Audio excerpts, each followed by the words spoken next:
So welcome to the training video from SuperSCADA Blending and Batching Basics 2. So a little reminder first of the abbreviations and icons you may see. BOM, bill of material, MO, manufacturing order, UOM, units of measure, and some of the ones we'll see today.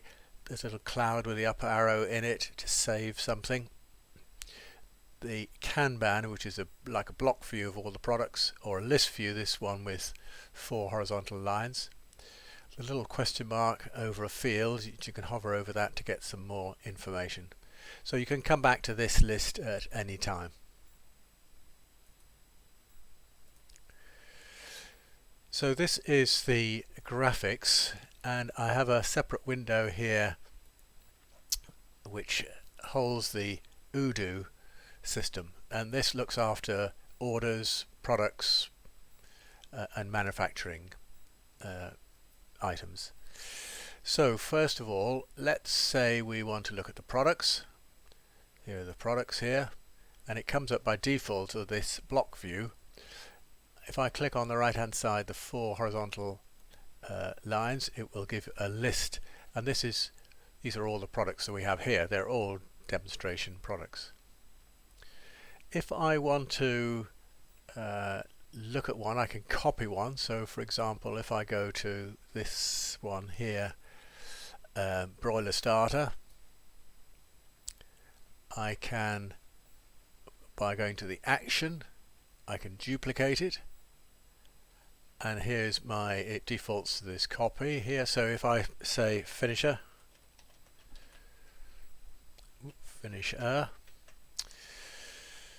so some of the fields here, it's a storable product. Invoicing, we're not bothered about that. We're dealing with kilos. We probably don't purchase it though. Sales price, you can enter something there. Cost, so if here's one of these little question marks, so if I hover over that, it gives you some advice about what that really means. Product category, now what we can do is we can look at, and these are some of the product categories that I've put in. So for instance, if this is a finished product, so just say it's a winter finished product, for example. An internal reference, now normally I would put the same thing here, finisher. We don't have a barcode. Product tags, it is a finished product, and if I look at all the things, if we start typing, we can say this is a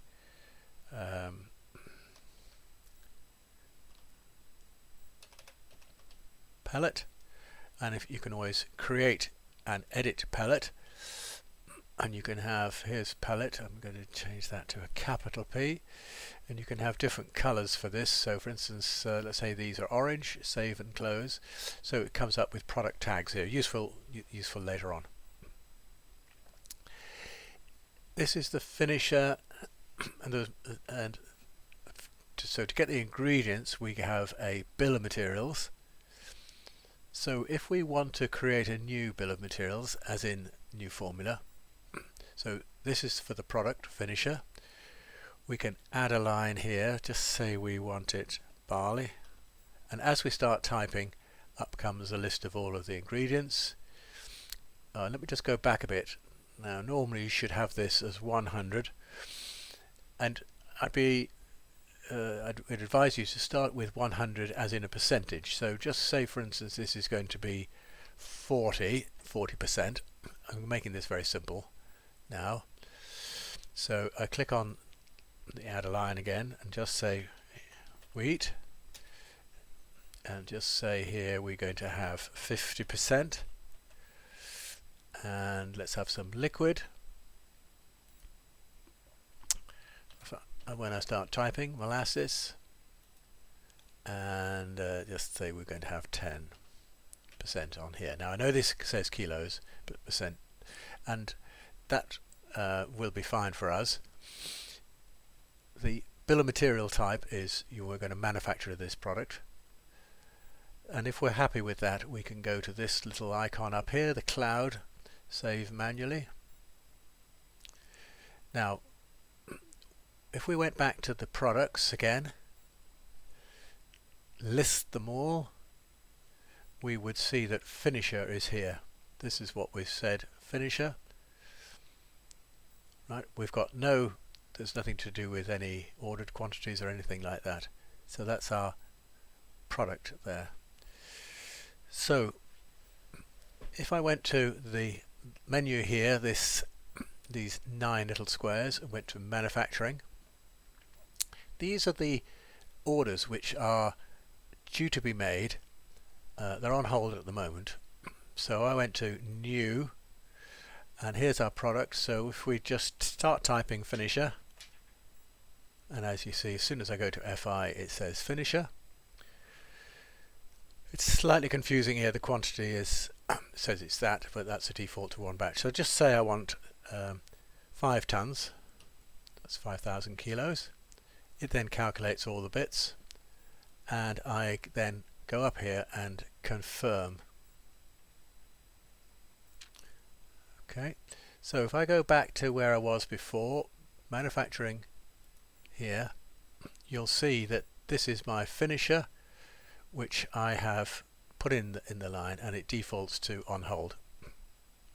So if I want to change it to something else, click on that little pen, go onto the user command, make in quantity, done, and it's now make an order, it's now ready to go.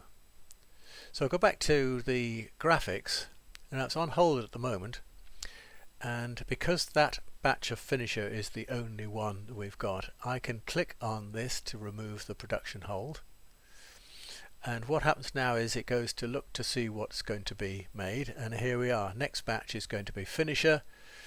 Now on here it says the order number, I'll go over to here, F for the factory, MO manufacturing order, here is the line number for the production, 27, and 001 is the batch number, and this is 200 kilograms of the 5,000 kilograms, so we're doing batches of 200 kilograms here, and it just says it's in progress.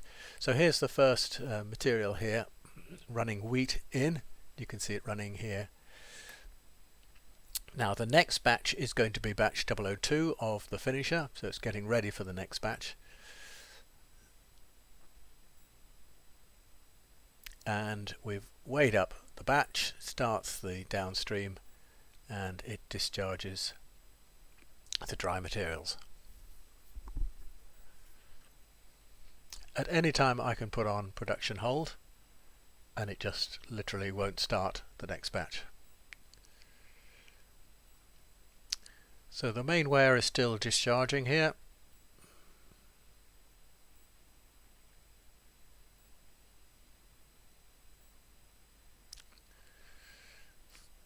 Then it starts up the mixer. It's cleaning out the elevator, and then it'll start putting on the molasses after a dry mix time.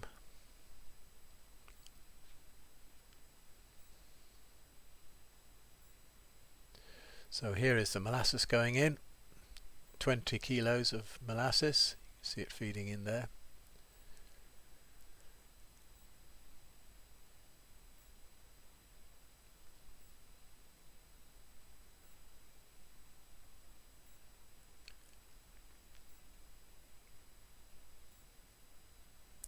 So there we are, we're just stabilizing there, now it's complete.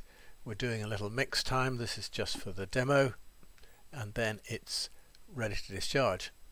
Now this is a different product in this bin, and if we look at alarms up here, we'll see that J4 destination is unavailable. So we actually have to change this. So if I change it to finisher,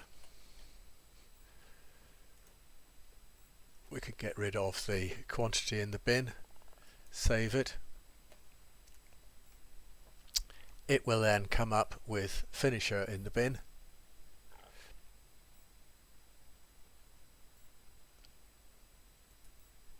Maybe I didn't do that correctly. I did.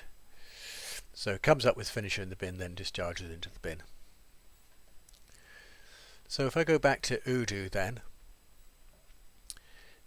So this is our order, the rest of the order still to be made, but I do need to refresh that. So I'll press F5 to refresh it. So it's now still got 4,800 kgs to make, and if I took the cycle hold off, it would make another batch of this. If I want to force one to be made straight away, I can click on here, and you can see the little thing says priority urgent. Just click on that, so that means it's an urgent order. Just to click that off again.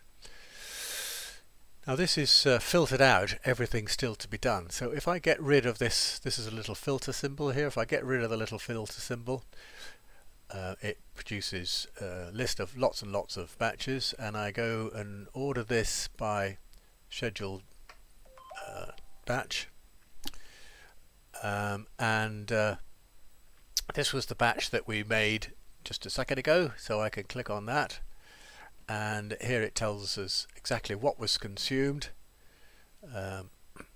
and so on and so forth.